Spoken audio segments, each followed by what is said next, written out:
ದಯಪಾಲಿಸಿರ್ತಕ್ಕಂಥ ಪರಮ ಪೂಜ್ಯ ಜಗದ್ಗುರು ವೀರಸಿಂಹಾಸನಾಧೀಶ್ವರ ಸುತ್ತೂರು ಜಗದ್ಗುರು ಶ್ರೀ ಶ್ರೀ ಶಿವರಾತ್ರಿ ದೇಶಿಕೇಂದ್ರ ಮಹಾಸ್ವಾಮಿಗಳವರು ದಿವ್ಯ ಸಾನ್ನಿಧ್ಯವನ್ನು ದಯಪಾಲಿಸಿ ಎಲ್ರಿಗೂ ಕೂಡ ಆಶೀರ್ವಚನವನ್ನು ದಯಪಾಲಿಸಬೇಕು ಅಂತೇಳಿ ಭಕ್ತಿಪೂರ್ವಕವಾಗಿ ಕೇಳ್ಕೊಳ್ತಾ ಇದ್ದೀವಿ.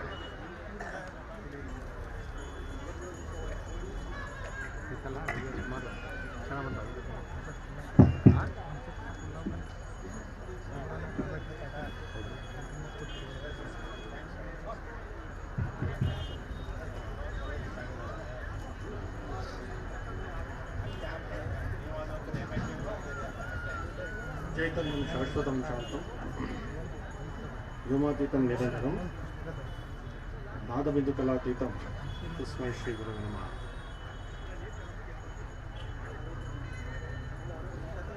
ಇದೀಗ ಆಶೀರ್ವಚನ ನೀಡಿದ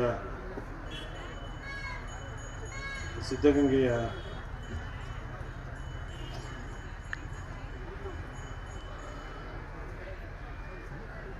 ಕಿರಿಯ ಶ್ರೀಗಳಾದ ಶ್ರೀ ಶಿವಸಿದ್ದೇಶ್ವರ ಮಹಾಸ್ವಾಮಿಗಳಲ್ಲಿ,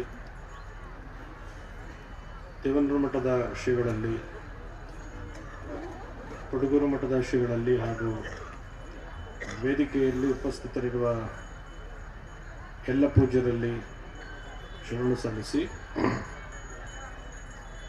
ಮಾಜಿ ಶಾಸಕರಾದ ಶ್ರೀ ನಿರಂಜನ್ ಕುಮಾರ್ ಅವರೇ, ಉಪನ್ಯಾಸ ನೀಡಿದ ನಂದೀಶ್ ಅಂಚೆಯವರೇ ಹಾಗೂ ಸದಾಶಿವಮೂರ್ತಿ ಅವರೇ, ವೇದಿಕೆಯಲ್ಲಿ ಹಾಗೂ ಸಭಾಂಗಣದಲ್ಲಿ ಉಪಸ್ಥಿತರಿರುವ ಎಲ್ಲ ಗಣ್ಯಮಾನ್ಯರೇ, ರಾಜೇಂದ್ರ ಪ್ರಸಾದ್ ಅವರೇ ಮತ್ತು ಈ ಒಂದು ಗುರುಮಲ್ಲೇಶ್ವರ ದಾಸೋಹ ಮಠದ ನಿರ್ಮಾಣದ ಸಂಕಲ್ಪವನ್ನು ಹೊತ್ತು ಹಾಗೂ ಮಾಡಿರುವ ಶ್ರೀಮತಿ ಭದ್ರಕಾಳಮ್ಮನವರೇ ಹಾಗೂ ಅವರ ಸುಪುತ್ರರಾದ ಮಹದೇವ್ ಪ್ರಸಾದ್ ಅವರೇ, ಆಸ್ತಿಕ ಬಂಧುಗಳೇ ಹಾಗೂ ಮಾತೆಯರೇ,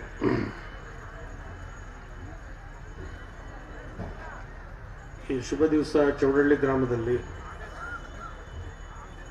ಗುರುಮಲ್ಲೇಶ್ವರ ದಾಸೋಹ ಮಠದ ನೂತನ ಕಟ್ಟಡದ ಉದ್ಘಾಟನೆಯ ಶುಭಾವಸರದಲ್ಲಿ ನಾವೆಲ್ಲ ಸೇರಿದ್ದೇವೆ.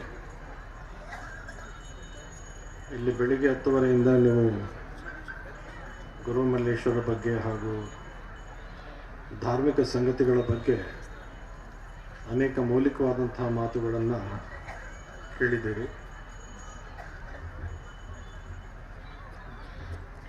ಗುರುಮಲ್ಲೇಶ್ವರರು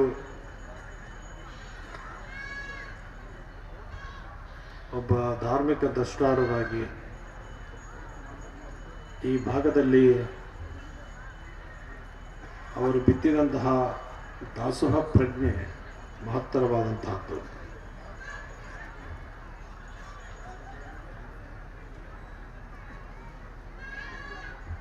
ಅವರು ದೇವನೂರಿಗೆ ಬಂದು ನೆಲೆಸಿ ಮೈಸೂರಿನಲ್ಲಿದ್ದು ಅವರ ಜೀವನದ ಪ್ರತಿಕ್ಷಣ ಕೂಡ ಜನರ ಮನಸ್ಸಿನಲ್ಲಿ ಅಚ್ಚಳಿಯದಂತಹ ಪ್ರಭಾವವನ್ನು ಬೀರಿರ್ತಕ್ಕಂತಹದ್ದು. ಗುರುಮಲ್ಲೇಶ್ವರರು ಇದ್ದಂತಹ ಸಂದರ್ಭದಲ್ಲಿ ಅವರು ನೇರವಾದಂತಹ ಏನು ಪ್ರಭಾವವನ್ನು ಬೀರಿದ್ರು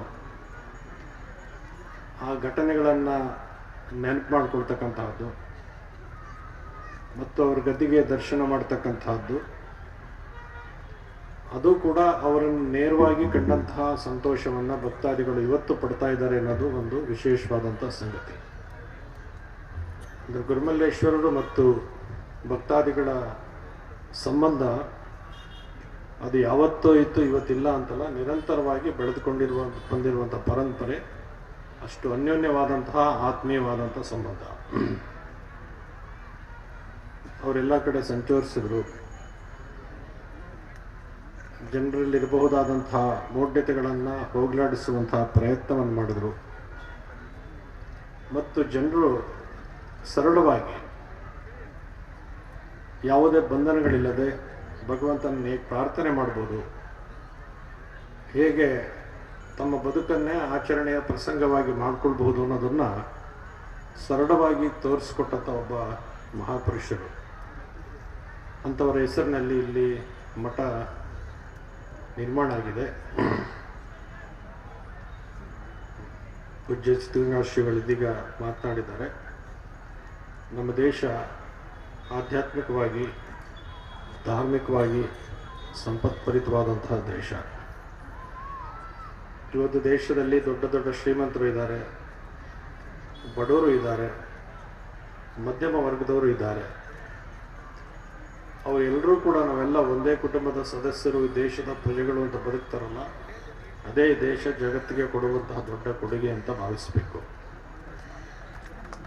ಇದೀಗ ಆಸ್ಟ್ರೇಲಿಯಾದಲ್ಲಿ ನೆಲೆಸಿರುವಂತಹ ಮಹಾದೇವ್ ಪ್ರಸಾದ್ ಬಂದಿದ್ದಾರೆ. ಅದು ಶ್ರೀಮಂತ ದೇಶಗಳಲ್ಲಿ ಒಂದು, ಅಮೆರಿಕ ಶ್ರೀಮಂತ ದೇಶಗಳಲ್ಲಿ ಒಂದು. ಅಲ್ಲಿ ಬಡಬಗರಿಲ್ಲ ಅಂತಲ್ಲ, ಇರುವಂಥವ್ರ ಸಂಖ್ಯೆ ಬಹಳ ಕಡಿಮೆ. ಅವ್ರೆಲ್ಲರೂ ಶ್ರೀಮಂತರಲ್ಲದೆ ಇದ್ರೂ ಕೂಡ ಜೀವನದಲ್ಲಿ ಜೀವನ ನಡೆಸಲಿಕ್ಕೆ ಏನೂ ತೊಂದರೆ ಇಲ್ಲದಂತಹ ಒಂದು ಸ್ಥಿತಿಯಲ್ಲಿರುವಂತಹ ಜನ ಅವರು. ಅದು ನಮ್ಮ ದೇಶದಲ್ಲಿ ಇನ್ನೂ ಬಡತನ ಇದೆ, ಶ್ರೀಮಂತಿಕೆ ಇದೆ, ಎರಡೂ ಇದೆ. ಅದೇ ದೇಶದಲ್ಲಿರ್ತಕ್ಕಂತಹ ಈ ದೇಶದ ಶ್ರೀಮಂತಿಕೆ ಏನು ಅಂತಂದರೆ ಹಣಕಾಸಿನ ಶ್ರೀಮಂತಿಯಲ್ಲಿ ಕಾಲ ಹೃದಯ ಶ್ರೀಮಂತಿಕೆ ಬಹಳ ಮುಖ್ಯವಾದಂತಹದ್ದು. ಈಗ ನೀವು ಹಳ್ಳಿನಲ್ಲಿ ಒಂದು ಯಾರೋ ಒಬ್ಬರು ತುಂಬ ಬಡವರು ಇರ್ತಾನೆ ಅಂತ ಇಟ್ಕೊಳ್ಳಿ, ಒಂದು ಗುಡಿಸಲಿರುತ್ತೆ, ಅದು ಹಂಚಿನ ಮನೆ ಇರ್ಬೋದು, ಹುಲ್ಲಿನ ಗರಿ ಮನೆ ಇರ್ಬೋದು, ಮಳೆ ಬಿದ್ದರೆ ಸುರಿಬೋದು, ಬಿಸಿಲು ಕಿರುಗಳು ಬಳ್ಬೋದು ಅಂತ ಬಡವ್ರ ಮನೆ ಇದೆ ಅಂತ ಇಟ್ಕೊಳ್ಳಿ. ಸುಮ್ಮನೆ ಹಾಗೆ ಯೋಚನೆ ಮಾಡಿ. ಪಕ್ಕದಲ್ಲೊಬ್ಬ ದೊಡ್ಡ ಶ್ರೀಮಂತ ದೊಡ್ಡ ಬಂಗ್ಲೆ ಕಟ್ಟಿದ್ದಾನೆ ಅಂತ ಇಟ್ಕೊಳ್ಳಿ. ಯಾರು ಬಂದು ಏನಪ್ಪ ಇಷ್ಟೊಂದು ವ್ಯತ್ಯಾಸ, ಯಾರೋ ಅಜ್ಜಿ ಇರ್ತಾಳಲ್ಲಿ, ನಿನ್ನ ಮನೆ ಇಲ್ಲಿ ಬೀಳ್ತಾ ಇದೆ, ಪಕ್ಕದಲ್ಲಿ ದೊಡ್ಡ ಮನೆ ಕಟ್ಟಿದಾನಲ್ಲ, ನಿನ್ನ ಮನಸ್ಸಿಗೇನು ಬೇಜಾರಾಗಲ್ಲ ಅಂತ ಕೇಳಿದ್ರೆ ಹೆಣ್ಮಗಳು ಹೇಳ್ಬೋದು, ಏನು ಹೇಳ್ಬೋದು ಅಂತಂದರೆ ದೇವರು ಕೊಟ್ಟಿದ್ದಾನೆ, ಸುಖವಾಗಿರಲಿ ಅಂತ ಹೇಳ್ಬೋದು. ಹೊಟ್ಟೆ ಕಿಚ್ಚು ಬಿಡೋದಿಲ್ಲ. ನನ್ನ ಮಗ ದೊಡ್ಡ ಮನೆ ಕಟ್ಕೊಂಡಲ್ಲ ಅಂತ ಬೈಯೋಲ್ಲ ಅವಳು. ಏನು ಹೇಳ್ತಾಳೆ ಅಂದರೆ ದೇವರು ಕೊಟ್ಟಿದ್ದಾನೆ, ಸಂತೋಷವಾಗಿರಲಿ ಅಂತ. ಇದು ಭಾರತ ದೇಶ ಅಂತ ಅನ್ನೋದು. ಇನ್ನೊಬ್ಬರ ಒಳ್ಳೆಯದನ್ನು, ಇನ್ನೊಬ್ಬರ ಶ್ರೇಯಸ್ಸನ್ನು ನೋಡಿ ಸಂತೋಷ ಪಡೋದಿದೆಯಲ್ಲ, ಸಂತೋಷಂ ಜನಯತ್ ಪ್ರಾಜ್ಞ ಅಂತ. ಸಂತೋಷವಾಗಿರ್ತಕ್ಕಂಥದ್ದನ್ನು ನೋಡಿ ಸಂತೋಷ ಪಡೋದಿದೆಯಲ್ಲ, ಅದು ಒಬ್ಬ ಪ್ರಾಜ್ಞನ ಗುಣ ಅಂತ ಹೇಳ್ತಾರೆ. ಅದು ನಮ್ಮ ನಿಜವಾದ ಭಾರತ ದೇಶ ಅಂತಕ್ಕಂತಹದ್ದು. ಅಂಥ ಸಂಸ್ಕೃತಿಯನ್ನು ಜಗತ್ತಿಗೆ ಬಿತ್ತಿರುವಂತಹದ್ದು ಭಾರತ ದೇಶ. ನಮ್ಮ ಆಧ್ಯಾತ್ಮಿಕತೆಗೆ ಸಾವಿರಾರು ವರ್ಷಗಳ ಭವ್ಯ ಇತಿಹಾಸ ಇದೆ. ಅದು ವಿಜ್ಞಾನ ಇರ್ಬೋದು, ತತ್ವಜ್ಞಾನ ಇರ್ಬೋದು, ತಾಂತ್ರಿಕತೆ ಇರ್ಬೋದು. ಇವತ್ತು ಜಗತ್ತಿನಲ್ಲಿ ಆಗ್ತಾ ಇರುವಂತಹ ಏನೇನು ಹೊಸ ಸಂಶೋಧನೆಗಳಿದೆ, ಅದನ್ನೆಲ್ಲ ಸಾವಿರಾರು ವರ್ಷಗಳ ಹಿಂದೆ ತಮ್ಮ ತಪಶಕ್ತಿಯಿಂದ ಕಂಡುಕೊಂಡು ಜಗತ್ತಿಗೆ ತೋರಿಸಿದಂಥವರು ಭಾರತದ ಸಂತ ಮಹಂತರು ಅಂತನ್ನೋದು ಭಾರತೀಯರೆಲ್ಲ ಸಂತೋಷ ಪಡಬೇಕಾದಂತಹದ್ದು. ಇವತ್ತಿನ ಚಂದ್ರಗ್ರಹ ಇರ್ಬೋದು, ನಕ್ಷತ್ರ ಮಂಡಲ ಇರ್ಬೋದು, ಇದನ್ನೆಲ್ಲ ಯಾವುದೇ ಉಪಕರಣಗಳಿಲ್ಲದೆ ಇದ್ದಾಗ, ಯಾವುದೇ ಆಧುನಿಕ ಸೌಲಭ್ಯಗಳಿಲ್ಲದಂಥ ಸಂದರ್ಭದಲ್ಲಿ ತಮ್ಮ ತಪಶಕ್ತಿಯಿಂದ, ದಿವ್ಯಜ್ಞಾನದಿಂದ ಇಡೀ ಜಗತ್ತಿನ ವಿಶ್ವಮಂಡಲ ಹೇಗೆ ರಚನೆ ಆಗಿದೆ ಅಂತ ಅನ್ನೋದನ್ನು ಆ ಜಗತ್ತಿಗೆ ತಮ್ಮ ಸುವಾಕ್ಯಗಳಿಂದ ತೋರಿಸ್ಕೊಟ್ಟಂಥವರು ಭಾರತದ ಸಂತ ಮಹಾಂತರು ಅಂತ ಅನ್ನೋದು ನಮಗೆಲ್ಲ ತಿಳಿದಿರುವಂಥ ಸಂಗತಿ. ಹಾಗಾಗಿ ಈ ದೇಶದಲ್ಲಿ ಅಂಥ ಮಹಾತ್ಮರನ್ನು ನೆನಪು ಮಾಡ್ಕೊಳ್ತಕ್ಕಂತಹ, ಮನುಷ್ಯನ ಜೀವನದ ಯಾವುದೇ ಸಂಗತಿಯಲ್ಲಿ ಧರ್ಮ ಮತ್ತು ಆಧ್ಯಾತ್ಮಿಕತೆಯನ್ನು ಪ್ರತ್ಯೇಕವಾಗಿ ನೋಡುವಂಥ ಸಂದರ್ಭ ಇಲ್ಲ. ನಾವು ಪ್ರತಿ ದಿವಸ ನಮ್ಮ ಜೀವನ ನಡೆಸೋದೇ ಧರ್ಮದ ಮುಖಾಂತರ. ನಾವು ಧರ್ಮ ಎಲ್ಲ ಆಚರಣೆ ಮಾಡ್ತೀವಿ ಅಂತ ಹೇಳ್ತೇವೆ. ಮನುಷ್ಯ ಒಬ್ಬ ಸೈಕಲ್ ಹತ್ತಾನೆ ಅಂತ ಇಟ್ಕೊಳ್ಳಿ, ಸ್ಕೂಟ್ರ್ ಹತ್ತಾನೆ ಅಂತ ಇಟ್ಕೊಳ್ಳಿ, ಅಥವಾ ಕಾರ್ ಡ್ರೈವ್ ಮಾಡಿ ಕೂತ್ಕೊಳ್ಳೋಕ್ಕೆ ಅಂತ ಅಂದ್ಕೊಳ್ಳಿ. ಅವ್ನು ಸ್ಕೂಟ್ರ್ ಮೇಲೆ ಕಾಲಾಗಿ ಕೂತ್ಕೊಂಡ ತಕ್ಷಣ ಮಾಡೋದೇನು ಅಂತಂದರೆ ಮೊದಲೇ ಹ್ಯಾಂಡ್ಲಿಂಗ್ ಪುಟ್ಟಿಂಗ್ ಕೈ ಮಾಡಿ ನಮಸ್ಕಾರ ಮಾಡಿ ಬಿಡೋದು. ಒಬ್ಬ ಡ್ರೈವರ್ ಕಾರ್ ನಡೆಸಲಿಕ್ಕೆ ಸ್ಟೇರಿಂಗ್ ಹಿಡಿದ ತಕ್ಷಣ ಸ್ಟೇರಿಂಗ್ ಮುಟ್ಟಿ ನಮಸ್ಕಾರ ಮಾಡಿ, ಇದೇ ಧರ್ಮ ಅಂತಕ್ಕಂಥದ್ದು. ಇದಕ್ಕಿಂತ ದೊಡ್ಡದೇನಲ್ಲ. ಪೂಜೆನೇ ಮಾಡಬೇಕು ಅಂತಿಲ್ಲ, ಭಗವಂತನ ನಾಮಸ್ಮರಣೆ ಮಾಡ್ತಕ್ಕಂತಹದ್ದು. ನಾವು ಎಲ್ಲೆಲ್ಲಿ ಏನೇನು ಕೆಲಸ ಮಾಡ್ತೀವಿ, ನಾವು ಅಡುಗೆ ಮನೇಲಿ ಹೆಣ್ಮಗಳು ಅಡುಗೆ ಮನೆಗೆ ಮಾಡಿ ಹೋಗ್ತಾಳೆ, ಹೋದ ತಕ್ಷಣ ಅಲ್ಲೇನೋ ನಮಸ್ಕಾರ ಮಾಡಿನೇ ಅಡುಗೆ ಶುರು ಮಾಡೋದು. ಹೀಗೆ ಭಾರತೀಯರಿಗೆ ಧರ್ಮ ಅಂತಕ್ಕಂತಹದ್ದು ಅವರ ಬದುಕಿನ ಅವಿಭಾಜ್ಯವಾದ ಅಂಗ. ಅದನ್ನು ಪ್ರತ್ಯೇಕಿಸಿ ಧರ್ಮ ಬೇರೆ ಜೀವನ ಬೇರೆ ಅಂತಕ್ಕಂತಹದ್ದಲ್ಲ. ನಿಜಗೊಂಡ್ರು ಹೇಳಿದ ಹಾಗೆ ಜಾಣನು ಲೌಕಿಕ ಪಾರಮಾರ್ಥ ಎರಡನ್ನೂ ಕೂಡಿ ಬಾಳುವನು ಅಂತ ಆಗಿದೆಯಲ್ಲ, ನಮ್ಮ ಜೀವನವೂ ಧರ್ಮ, ಧರ್ಮವೇ ಜೀವನ ಅನ್ನುವಂಥ ರೀತಿಯಲ್ಲಿ ಧರ್ಮ ಮತ್ತು ಜೀವನವನ್ನು ಸಮರಸಗೊಳಿಸಿ ನಡೆಸುವಂತಹ ಒಂದು ಪದ್ಧತಿ ಅಂತಂದರೆ ಭಾರತೀಯರದು. ಹಾಗಾಗಿ ಅಂಥ ಒಂದು ಭಾರತೀಯ ಪರಂಪರೆ ನಮ್ಮ ದೇಶದಲ್ಲಿ ಬೆಳೆದು ಬಂದಿದೆ. ಕನ್ಯಾಕುಮಾರಿಯಿಂದ ನೀವು ಕಾಶ್ಮೀರದವ್ರಿಗೆ ಹೋದರೂ ಕೂಡ ನೀವೊಂದು ನದಿ ತಟಕ್ಕೆ ಹೋಗ್ಬೋದು, ಒಂದು ಬೆಟ್ಟದ ಬುಡಕ್ಕೆ ಹೋಗ್ಬೋದು. ನೀವೊಂದೇ ನದಿ ತಟಕ್ಕೆ ಹೋಗಿ ನದಿ ಎಷ್ಟು ಸುಂದರವಾಗಿದೆ ಅಂತಂದರೆ ಅಲ್ಲೊಂದು ದೇವಸ್ಥಾನ ಇರುತ್ತೆ. ಒಂದು ಬೆಟ್ಟದ ಗುಡ್ಡಕ್ಕೆ ಹೋಗಿ ಏನು ಎಷ್ಟೊಂದು ಪ್ರಕೃತಿ ಎಷ್ಟು ಚೆನ್ನಾಗಿದೆ ಅಂದರೆ, ಇಲ್ಲಿ ಪಾರ್ವತಿ ಬೆಟ್ಟನೇ ಇರ್ಬೋದು, ಒಂದು ಬೆಟ್ಟಕ್ಕೆ ಹೋದ್ರೆ ಒಂದು ದೇವಸ್ಥಾನ ಇರುತ್ತೆ. ನಮ್ಮ ಹಿರಿಯರು ಯಾಕೆ ಹಂಗೆ ಮಾಡಿದ್ದಾರೆ ಅಂತಂದರೆ ಪ್ರಕೃತಿಯನ್ನು ನೋಡಿ ಆನಂದಿಸ್ತಾನೆ, ಆದರೆ ಪ್ರಕೃತಿ ಭಗವಂತನ ಸ್ವರೂಪ ಅಂತ ಮನುಷ್ಯನಿಗೆ ಅರ್ಥ ಆಗಬೇಕು ಅಂತೇಳಿ ಅಂತ ಎಲ್ಲ ಪುಣ್ಯಕ್ಷೇತ್ರಗಳಲ್ಲೂ ಕೂಡ ಒಂದು ಧಾರ್ಮಿಕತೆಯನ್ನು ಉಂಟು ಮಾಡುವಂತಹ ವ್ಯವಸ್ಥೆಯನ್ನು ಉಂಟು ಮಾಡಿದ್ದಾರೆ. ಅಂಥದ್ರಲ್ಲಿ ನಮ್ಮಲ್ಲಿ ಅನೇಕ ಮಠಮಾನ್ಯಗಳಿದೆ. 12ನೇ ಶತಮಾನದಲ್ಲಿ ಬಸವಣ್ಣವರು ಮತ್ತು ಅವರ ಸಮಕಾಲೀನರು ಒಂದು ಧಾರ್ಮಿಕತೆಗೆ ಒಂದು ಹೊಸ ಆಯಾಮವನ್ನು ನೀಡಿದಂಥವರು. ಭಗವಂತ ಮತ್ತು ಭಕ್ತನ ನಡುವೆ ಇದ್ದಂತಹ ಎಲ್ಲ ಅಡೆತಡೆಗಳನ್ನು ಹೊಡೆದು ಹಾಕಿ ನೇರವಾದ ಸಂಬಂಧವನ್ನು ಕಲ್ಪಿಸಿದಂಥವ್ರು. ಸಾಮಾನ್ಯ ಮನುಷ್ಯನು ಕೂಡ ಭಗವಂತನನ್ನು ಪ್ರಾರ್ಥನೆ ಮಾಡಲಿಕ್ಕೆ ಅವಕಾಶ ಇದೆ ಅಂತೇಳಿ, ತಂದೆ ನೀನು, ತಾಯಿ ನೀನು, ಬಂಧು ನೀನು, ಬಳಗ ನೀನು, ನನಗೆ ನೀನಲ್ಲದೆ ಮತ್ತಾರು ಇಲ್ಲವಯ್ಯ, ಹಾಲಲ್ಲದ್ದು ನೀರಲ್ಲದ್ದು. ಸರಳವಾದ ವಚನ ಇದು. ಇಂಥ ಸಾವಿರಾರು ವಚನಗಳಿದೆ. ಭಗವಂತನ ನಡುವೆ ಭಗವಂತ ಮತ್ತು ಭಕ್ತನ ಸಂಬಂಧ ಏನು ಅಂತಂದರೆ, ಭಗವಂತನಲ್ಲಿ ಯಾವ ಆತ ತನ್ನನ್ನು ಸಂಪೂರ್ಣವಾಗಿ ಸಮರ್ಪಿಸ್ಕೊಳ್ತಾನೋ ಭಗವಂತ ಆತನನ್ನು ಕೈ ಹಿಡಿದು ನಡೆಸ್ತಾನೆ ಅಂತಕ್ಕಂಥದ್ದು ನಮ್ಮ ಧಾರ್ಮಿಕ ಹಿನ್ನೆಲೆ. ಹಾಗೆ ಭಗವಂತ ಮತ್ತು ಭಕ್ತನ ನಡುವೆ ನೇರವಾದ ಸಂಬಂಧವನ್ನು ಕಲ್ಪಿಸಿಕೊಟ್ರು. ಪರಿಶುದ್ಧವಾದಂತಹ ಜೀವನಕ್ಕೆ ಮಹತ್ವವನ್ನು ಕೊಟ್ಟರು. ಆಡಂಬರದ ಜೀವನಕ್ಕೆ ತಿಲಾಂಜಲಿಯನ್ನು ಕೊಟ್ಟರು. ಸ್ತ್ರೀ ಪುರುಷ ಭೇದ ಇಲ್ಲದೆ ನಡುವೆ ಸುಳಿವಾತ್ಮ ಅಲ್ಲ ಮರೆಯಳು, ನಡುವೆ ಸುಳಿವಾತ್ಮ ಹೆಣ್ಣು ಅಲ್ಲ ಗಂಡು ಅಲ್ಲ ಅಂತೇಳಿ. ನಾವು ರೂಪದಿಂದ ಬೇರೆ ಬೇರೆ ಇರೋದು, ನಾವು ತೊಡುವಂಥ ಡ್ರೆಸ್ ವೇಷಭೂಷಣಕ್ಕೆ ಬೇರೆ ಆಗ್ತೀವಿ. ಆದರೆ ಪ್ರತಿಯೊಬ್ಬ ವ್ಯಕ್ತಿ ಮುಂದೆ ಪುರುಷ ಇರ್ಬೋದು, ಸ್ತ್ರೀ ಇರ್ಬೋದು, ಗಂಡು ಇರ್ಬೋದು, ಹೆಣ್ಣಿರ್ಬೋದು, ಒಳಗಡೆ ಭಗವಂತ ಇದ್ದಾನಲ್ಲ, ಅದು ಪುರುಷನೂ ಅಲ್ಲ ಸ್ತ್ರೀನೂ ಅಲ್ಲ, ಅದು ಒಂದೇ ಆಗಿರುತ್ತೆ ಅಂತನ್ನುವಂತಹ ಉದಾರವನ್ನು ಜಗತ್ತಿಗೆ ಸಾರಿದಂಥವರು ಅಲ್ಲಮ್ಮರು. ಅಂತಹ ಪರಂಪರೆ ಕರ್ನಾಟಕಕ್ಕೆ ವಿಶೇಷವಾಗಿದೆ. ಇಲ್ಲಿ ಸಾವಿರಾರು ಮಠಮನೆಗಳಿದೆ. ವೀರಶೈವ ಲಿಂಗಾಯತ ಪರಂಪರೆ ಇರ್ಬೋದು, ಬೇರೆ ಬೇರೆ ಪರಂಪರೆಯ ಅನೇಕ ಮಠಗಳಿದೆ. ಅವೆಲ್ಲವೂ ಕೂಡ ನಿರಂತರವಾಗಿ ಭಕ್ತರ ಆಶ್ರಿತರ ಕಲ್ಯಾಣಕ್ಕಾಗಿ ಸಾವಿರಾರು ವರ್ಷಗಳಿಂದ ಸೇವೆ ಸಲ್ಲಿಸ್ಕೊಂಡು ಬರ್ತಿರ್ತಕ್ಕಂಥದ್ದು ನಿಮಗೆಲ್ಲ ವೇದ್ಯವಾಗಿರುವಂಥ ಸಂಗತಿ. ಅದು ಇಲ್ಲಿ ನಮ್ಮ ಸುತ್ತೂರು ಮಠ ಇರ್ಬೋದು, ಸಿದ್ಧಗಂಗಾ ಮಠ ಇರ್ಬೋದು, ಮುರುಘಾ ಮಠ ಇರ್ಬೋದು, ಹೀಗೆ ಮಠಗಳನ್ನು ಹೆಸರಿಸ್ತಾ ಹೋಗ್ಬೋದು. ಅವೆಲ್ಲವೂ ಕೂಡ ಹೆಸರಿಸಿದಂಥ ಮಠಗಳು ಅಂತಲ್ಲ, ಪ್ರತಿಯೊಂದು ಮಠ ಕೂಡ ತಮ್ಮಿಂದ ಎಷ್ಟಾಗುತ್ತೆ ಅಷ್ಟು ಸೇವಾ ಕಾರ್ಯವನ್ನು ನಿರಂತರವಾಗಿ ನಡೆಸ್ಕೊಂಡು ಭಕ್ತರ ಶ್ರೇಯಸ್ಸಿಗೋಸ್ಕರ ಶ್ರಮಿಸ್ತಾ ಇರ್ತಕ್ಕಂಥದ್ದು ನಿಮಗೆಲ್ಲ ವೇದ್ಯವಾಗಿರುವಂಥ ಸಂಗತಿ. ಅಂಥ ಪರಂಪರೆಯಲ್ಲಿ ದೇವನೂರಿನ ಗುರುಮಲ್ಲೇಶ್ವರ ಮಠವೂ ಕೂಡ ಒಂದು. ಗುರುಮಲ್ಲೇಶ್ವರ ಮಠ ಅಂದರೆ ದಾಸೋಹ ಮಠ ಅಂತೇಳಿ ಪ್ರಸಿದ್ಧಿಯಾಗಿರ್ತಕ್ಕಂತಹದ್ದು. ಒಂದು ಹಚ್ಚಿದ ಅಡುಗೆ ಮನೆಯ ಬೆಂಕಿ ಯಾವತ್ತೂ ಆರಿಲ್ಲ ಅಂತಕ್ಕಂತಹದ್ದು ಇಲ್ಲಿ ಜನಜನಿತವಾದಂತಹ ಮಾತದು. ಸದಾಕಾಲ ಬಂದವರಿಗೆ ದಾಸೋಹವನ್ನು ಕೊಟ್ಟು, ದಾಸೋಹ ಅನ್ನೋ ಪರಿಕಲ್ಪನೆ ವಿಶೇಷವಾದಂತಹದ್ದು. ಕಂತೆ ಭಿಕ್ಷಿತ ದಾಸೋಹ ಅಂತ ಅನ್ನೋದು ಮುಖ್ಯವಾದಂತಹದ್ದು. ನಿಮ್ಗೆ ಗೊತ್ತಿದೆ, ಮಠದಿಂದ ಗುರುಗಳು ಬರ್ತಾರೆ, ನಿಮ್ಮ ಮನೇಲಿ ಸಿದ್ಧ ಮಾಡಿರುವಂಥ ಏನು ಊಟದ ಪದಾರ್ಥ ಸಿದ್ಧ ಆಗಿರುತ್ತೆ ಅದನ್ನು ಭಿಕ್ಷೆಗೆ ನೀಡ್ತೀರಿ, ಮಠಕ್ಕೆ ತಗೊಂಡು ಹೋಗ್ತಾರೆ. ಅಲ್ಲಿ ಯಾರ ಮನೇದು ಏನು ಅಂತ ಯಾರಿಗೂ ಗೊತ್ತಿರೋದಿಲ್ಲ. ಇಲ್ಲಿ ಹಾಕುವಾಗ ಯಾರಿಗಾಗ್ತೆ ಅಂತ ಅಲ್ಲೂ ಎಲ್ಲ ಆಗಿರುತ್ತೆ. ಬಂದಂಥ ಕಂತೆ ಭಿಕ್ಷವನ್ನು ತೆಗೆದುಕೊಂಡೋಗಿ ಪ್ರಸಾದ ಹಾಕ್ತಾರೆ. ಯಾರ ಮನೆಯಿಂದ ಬಂತು ಅಂತ ಊಟ ಮಾಡೋನಿಗೂ ಗೊತ್ತಿರಲ್ಲ, ಯಾರು ಊಟ ಮಾಡಿದ್ರು ಅಂತ ಕೊಟ್ಟವನಿಗೂ ಗೊತ್ತಿರಲ್ಲ. ಇದೇ ದಾಸೋಹ ಅಂತಕ್ಕಂತಹದ್ದು. ಮಾಡುವಂತಿರಬೇಕು, ಮಾಡದಂತಿರಬೇಕು, ಮಾಡುವ ಮಾಟದೋಡು ತಾನಿಲ್ಲದಂತಿರಬೇಕು ಅಂತ. ಭಗವಂತನ ಸೇವೆ ಮಾಡ್ತಾ ಇರಬೇಕು, ಆದರೆ ನಾನು ಮಾಡಿದೆ ಅಂತ ಭಾವನೆ ಬರಲಿಲ್ಲ ಅಂದರೆ ಅದು ನಿಜವಾದ ದಾಸೋಹ ಅಂತ ಗುರುಮಲ್ಲೇಶ್ವರು ಹೇಳಿದ್ದಾರೆ. ಅದನ್ನು ಬಸವಣ್ಣವ್ರು ಅಂತ ಹೇಳ್ತಾರೆ, ಸೋಹಂ ಎಂಬುದು ಬಹಿರಂಗದ ಮದ, ಶಿವೋಹಂ ಎಂಬುದು ಅಂತರಂಗದ ಮದ. ಸೋಹಂ ಶಿವೋಹಂ ಎರಡೂ ಅಳಿದು ದಾಸೋಹಂ ಭಾವ ಬೆಳೀತು ಅಂತಂದರೆ ಮನುಷ್ಯ ಭಗವಂತನ ಕೃಪೆಗೆ ಪಾತ್ರನಾಗಲಿಕ್ಕೆ ಸಾಧ್ಯ ಆಗುತ್ತೆ ಅಂತ ಹೇಳ್ತಾರೆ. ಆ,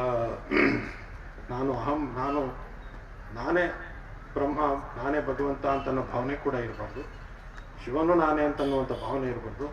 ಯಾವುದೂ ಅಲ್ಲ, ನಾನು ಆತನ ಕಿಂಕರವೇಣು ಅಂತನ್ನುವಂಥ ಭಾವನೆ ಬೆಳೆದ್ರೆ ಆತನ ಮೋಕ್ಷ ಪ್ರಾಪ್ತಿಯಾಗಲಿಕ್ಕೆ ಸಾಧ್ಯ ಅಂತ ಮಾತನ್ನು ಹೇಳಿದ್ದಾರೆ.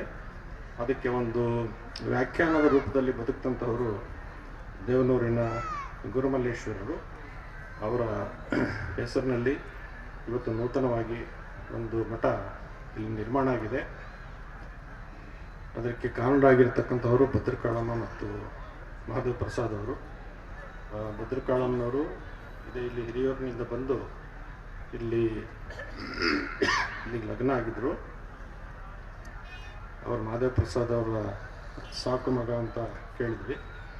ಈಗ ಅವರು ಬ್ರಿಸ್ಬೇನಲ್ಲಿದ್ದಾರೆ, ಆಸ್ಟ್ರೇಲಿಯಾದಲ್ಲಿ. ಬ್ರಿಸ್ಬೇನ್ ಅಂದರೆ ಆಸ್ಟ್ರೇಲಿಯಾದ ರಾಜಧಾನಿ. ಅದು ಭಾರತ ದೇಶಕ್ಕೆ ಹೆಂಗೆ ನವದೆಹಲಿ ರಾಜಧಾನಿಯೋ ಹಾಗೆ ಆಸ್ಟ್ರೇಲಿಯಾಗೆ ಬ್ರಿಸ್ಬೇನ್ ರಾಜಧಾನಿ.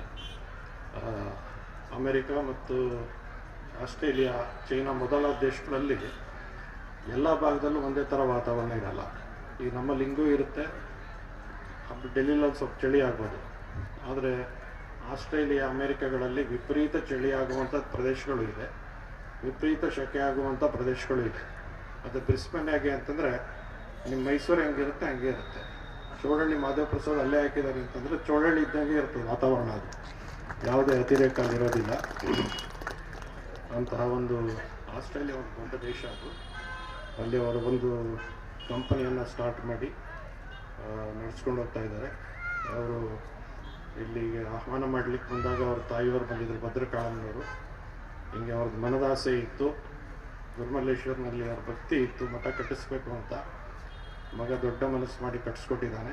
ಅದನ್ನು ಗುರುಮಲ್ಲೇಶ್ವರ ಮಠಕ್ಕೆ ಸಮರ್ಪಣೆ ಮಾಡಿದ್ರೆ ನನ್ನ ಬದುಕು ಸಾರ್ಥಕ ಆಗುತ್ತೆ ಅಂತ ಅನ್ನೋದು ಭದ್ರಕಾಳಮ್ಮನವರ ಮನದಾಳದ ಆಶೆ ಆಗಿತ್ತು.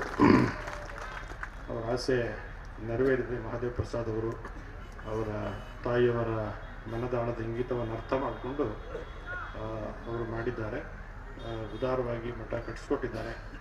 ಮತ್ತು ಅವರು ಆಸ್ಟ್ರೇಲಿಯಾ ದೇಶದಲ್ಲಿ ಇದ್ದೀವಿ ಅಂತೇಳಿ ನಮ್ದು ಯಾವುದನ್ನು ಮರ್ತಿಲ್ಲ. ಅವ್ರು ಮಾತನಾಡುವಾಗ ನೋಡಿದ್ರೆ ನೀವು ಇಲ್ಲಿರೋರು, ಚೌಡಹಳ್ಳಿಲಿರೋರಿಗಿಂತ ಚೆನ್ನಾಗಿ ಕನ್ನಡ ಮತ್ತು ವಚನಗಳನ್ನು ಹೇಳ್ಕೊಂಡು ಮಾತನಾಡೋರು ಆಸ್ಟ್ರೇಲಿಯಾ ದೇಶದಲ್ಲಿ ಇದ್ದಾರೆ ಅಂದರೆ ಚೌಡಹಳ್ಳಿಯವರು ಸಂತೋಷ ಪಡಬೇಕಾದ ಸಂಗತಿ. ಅವರೆಲ್ಲ ಮಠಗಳ ಬಗ್ಗೆ ಮತ್ತು ಬಸವಣ್ಣವ್ರ ಬಗ್ಗೆ ತುಂಬ ಆತ್ಮೀಯವಾದಂಥ ಮಾತುಗಳನ್ನು ಹೇಳಿದ್ದಾರೆ. ಅವ್ರ ಶ್ರೀಮತಿಯವರು ಮತ್ತು ಮಕ್ಕಳ ಸಮೇತವಾಗಿ ಇಲ್ಲಿ ಬಂದು ಗುರುಗಳಿಗೆ ಮಠದ ಕಟ್ಟಡವನ್ನು ಸಮರ್ಪಣೆ ಮಾಡ್ತಾ ಇರ್ತಕ್ಕಂಥದ್ದು ಸಂತೋಷ ಸಂಗತಿ. ನೀವು ಅಮೆರಿಕಾಗೆ ಹೋದವರೆಲ್ಲ ಕೊಟ್ಬಿಡ್ತಾರೆ ಅಂತ ತಿಳ್ಕೊಬೇಡಿ. ನಿಮಗಿಂತ ಭಾಳ ಲೆಕ್ಕಾಚಾರ ಮಾಡ್ತಾರೆ ಅವರು. ಸುಮ್ಮನೆ ಒಂದು ಸಣ್ಣ ಉದಾಹರಣೆ ಹೇಳ್ಬೇಕಾದ್ರೆ, ಇಲ್ಲಿ ಪುಸ್ತಕಗಳು ತಗೊಂಡು ಮಾರಾಟ ಮಾಡ್ತಾರೆ. ಇಲ್ಲಿ ಪುಸ್ತಕ ಪ್ರಿಂಟ್ ಆಯ್ತಲ್ಲ, ಈಗ ಒಂದು ಪುಸ್ತಕದ ಬೆಲೆ 100 ರೂಪಾಯಿ ಇದೆ ಅಂತ ಇಟ್ಕೊಳ್ಳಿ. ಅಲ್ಲಿ ಪ್ರತಿಯೊಂದು ಪುಸ್ತಕದಲ್ಲೂ ಬೆಲೆ ಹಾಕಿರ್ತಾರೆ. ರುಪೀಸಲ್ಲಿ, ಇಂಡಿಯನ್ ರುಪೀಸಲ್ಲಿ 100 ರೂಪಾಯಿ. ಅಮೇರಿಕಾದಲ್ಲಿ $2, $5 ಅಂತ ಹಾಕ್ಬೋದು. $5 ಅಂದರೆ ಸ್ವಲ್ಪ $450 ಚಿಲ್ಲರೆ ಆಗುತ್ತೆ. ಇಲ್ಲಿ ತಗೊಂಡೋಗೋದೆಲ್ಲ ಇರ್ತಾರೆ. ಓದೋರು ಪುಸ್ತಕ ತೆಗೆದುಕೊಳ್ತಾರೆ. ಇಂಡಿಯಾದಲ್ಲಿ 100 ರೂಪಾಯಿ, ಅಮೇರಿಕಾದಲ್ಲಿ $5 ಅಂದರೆ $480 ಆಯ್ತಲ್ಲ. ಇಲ್ಲೇ ಕೊಡ್ತಾ ಇರೋದು ಯಾರೋ ಬರೋರ ಹತ್ರ ತರಿಸ್ತಾಯಿತ್ತು, ಪುಸ್ತಕ ಹಿಂಗೆ ಇಟ್ಬಿಟ್ಟು ಹೊಟ್ಟೋಗ್ತಾರೆ. ಅವ್ರಿಗೆ $5 ಏನು ಮುಖ್ಯ ಅಲ್ಲ ಅವ್ರಿಗೆ. ಅಂದರೆ ಹಾಗೆ ಲೆಕ್ಕ ಹಾಕೋ ಜನ ಅಲ್ಲಿರೋರು ನಮ್ಮ ಭಾರತೀಯರು. ಆದರೆ ಅದ್ಯಾವುದಕ್ಕೂ ಅವಕಾಶ ಕೊಡ್ದಾನೆ ಮಹಾದೇವ್ ಪ್ರಸಾದ್ ಅವರು ಒಂದು ಒಳ್ಳೆಯ ಸೊಗಸಾದ ಕಟ್ಟಡವನ್ನು ಗುರುಮಲ್ಲೇಶ್ವರ ಹೆಸರಿನಲ್ಲಿ ಭಕ್ತಿಯಿಂದ ಸಮರ್ಪಣೆ ಮಾಡಿದ್ದಾರೆ. ಆ ಕಾರ್ಯಕ್ರಮಕ್ಕೆ ನಾವೆಲ್ಲ ಇಲ್ಲಿ ಸೇರಿದ್ದೇವೆ. ಸಿದ್ಧಗಂಗೆಯ ಕಿರಿಯ ಶ್ರೀಗಳು ಅವರು 3 ದಿವಸದಿಂದ ಚಾಮರಾಜನಗರ ಸುತ್ತಾನೇ ಇದ್ದಾರೆ. ನಿನ್ನೆ ಮರಿಯಾಲದಲ್ಲಿದ್ದರು, ನಿನ್ನೆ ಭೋಗನಹಳ್ಳಿಯಲ್ಲಿದ್ದರು, ರಾತ್ರಿ ಗೋಪಾಲ್ಪುರದಲ್ಲಿದ್ದರು, ಈಗ ಇಲ್ಲಿದ್ದಾರೆ. ಸಿದ್ಧಗಂಗೆಯ ಶಿವಕುಮಾರ್ ಮಹಾಸ್ವಾಮಿಗಳು ಈ ನಾಡಿಗೆ ಒಂದು ಅಪೂರ್ವವಾದಂತಹ ಒಂದು ಸಂತ ಪರಂಪರೆಯ ಸಾಕ್ಷಿಯಾಗಿದ್ದಂಥವರು. ಹಾಗೆ ಪೂಜ್ಯ ರಾಜೇಂದ್ರ ಮಹಾಸ್ವಾಮೀಜಿಯವರು, ಅವರಿಬ್ಬರು ಕೂಡ 2 ದೇಹ ಒಂದು ಆತ್ಮ ಅನ್ನುವಂತಹ ಏಕೋಭಾವದಿಂದ ಸಮಾಜದ ಕಲ್ಯಾಣಕ್ಕಾಗಿ ಶ್ರಮಿಸಿದಂಥವರು ಅಂತ ಮಠದ ಪೂಜ್ಯರಿದ್ದಾರೆ. ಪೂಜ್ಯ ದೇವರ ಮಠದ ಶ್ರೀಗಳು ಈ ಕಾರ್ಯಕ್ರಮದಲ್ಲಿದ್ದು ಆಶೀರ್ವಚನ ನೀಡಿದ್ದಾರೆ. ಪುರದಮಠ ಶ್ರೀಗಳು, ಅರಮಠ ಶ್ರೀಗಳು, ಇನ್ನು ಎಲ್ಲ ಪೂಜ್ಯರು ಕೂಡ ಇಲ್ಲಿ ಉಪಸ್ಥಿತರಿದ್ದಾರೆ. ಅವರೆಲ್ಲರ ಉಪಸ್ಥಿತಿಯಿಂದ ಕಾರ್ಯಕ್ರಮ ಹೆಚ್ಚು ಅರ್ಥಪೂರ್ಣವಾಗಿದೆ. ನೀವು ಅನೇಕ ಗಣ್ಯಮಾನ್ಯರಲ್ಲೇ ಇದ್ದೀರಿ. ಇದು ಚೌಡಳ್ಳಿ ಮತ್ತು ಹುಂಡಿಪುರ ಎರಡು ಅವಳಿ ಗ್ರಾಮಗಳಿದ್ದಂಗಿದೆ. ಶಿವರುದ್ರಪ್ಪನವ್ರ ಹೆಸರು ಕೇಳಿದವರು ಇರಲಿಲ್ಲ. ಈ ನಾಡಿಗೆ ನಾಗರತ್ನಮ್ಮನಿದ್ದಾಗ ಅವ್ರು ನಮ್ಮ ಅಂತಲೇ ಕರಿತಿದ್ದು, ಇವ್ರನ್ನ ಗೌಡ್ರು ಅಂತ ಕರಿತಿದ್ದು. ಹೆಸರು ಹೇಳ್ತೀವಿ ಅನ್ನೋದು ಹೇಳ್ತಿಲ್ಲ. ನಾಗರತ್ನಮ್ಮವ್ರ ಹೆಸರು ಹೇಳ್ತಿರಲಿಲ್ಲ, ಶಿವರುದ್ರಪ್ಪನವ್ರ ಹೆಸರು ಕೂಡ ಹೇಳ್ತಿರಲಿಲ್ಲ.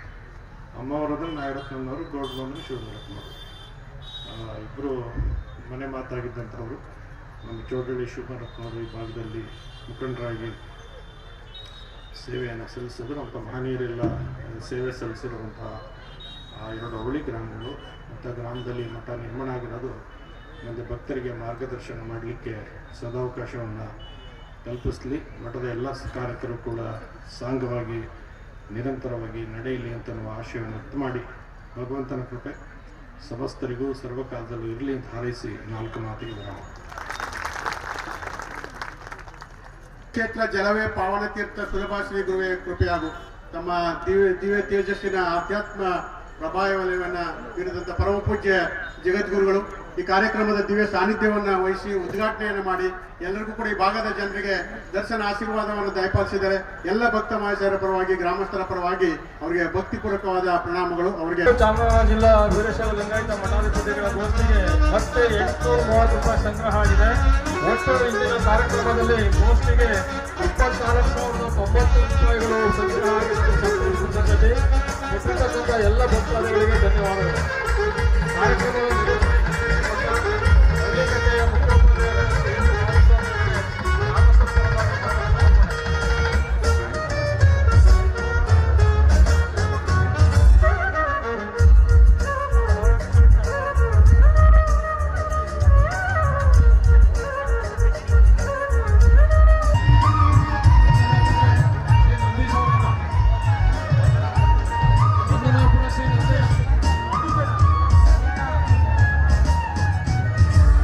ಸೋಮಳ್ಳಿ ವೀರ ಸಂಸ್ಥಾನ ಶೀಲಾ ಮಠಾಧ್ಯಕ್ಷರಾದಂಥ ಸಿದ್ದಮಲ್ಲ ಮಹಾಸ್ವಾಮಿಗಳಿಗೂ ಸಹ ಗ್ರಾಮಸ್ಥರ ಪರವಾಗಿ, ಶರಣ ಬಂಧುಗಳ ಪರವಾಗಿ ವಂದನೆಗಳನ್ನು ಅರ್ಪಿಸುತ್ತೇನೆ.